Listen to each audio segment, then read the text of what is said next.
Alors c'est la polémique de la semaine, le scandale de la participation d'Hugo Clément à un grand débat organisé par l'hebdomadaire Valeurs Actuelles. Oui, c'était la polémique bobo parisienne de la semaine. Et si vous l'avez raté, laissez-moi vous la résumer. Donc Hugo Clément, c'est un journaliste militant pour le droit des animaux et l'écologie. Celui que Gaspard Proust appelle le Tintin au soja est une sorte de saint laïque de notre temps. Et il est allé débattre avec le diable en personne, Jordan Bardella, patron du RN.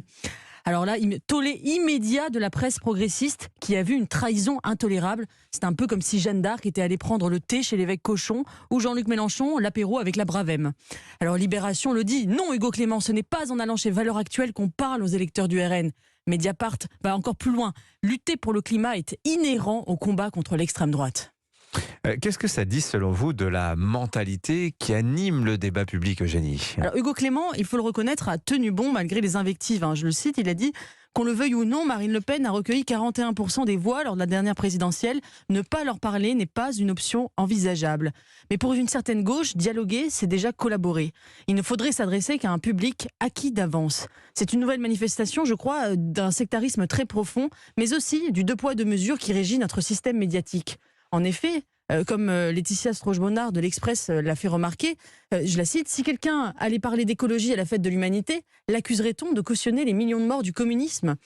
Quant à imaginer que l'UMA invite Geoffroy Lejeune à débattre d'immigration, alors là on est carrément dans la politique fiction. Ouais, Geoffroy Lejeune, le patron de Valeurs Actuelles. Donc si, finalement pour la gauche, l'écologie c'est un domaine réservé, Eugénie ? Oui, c'est ce que nous dit par exemple Mathilde Caillard, vous savez, la nouvelle Sarah Bernard des LFI, qui danse sur de la techno dans les manifestations, en criant Macron démission. Elle le dit, la lutte écologiste, je la cite, si elle n'est pas antiraciste, féministe, inclusive, alors elle n'est pas la lutte écologiste. On est soufflé par la puissance de la démonstration.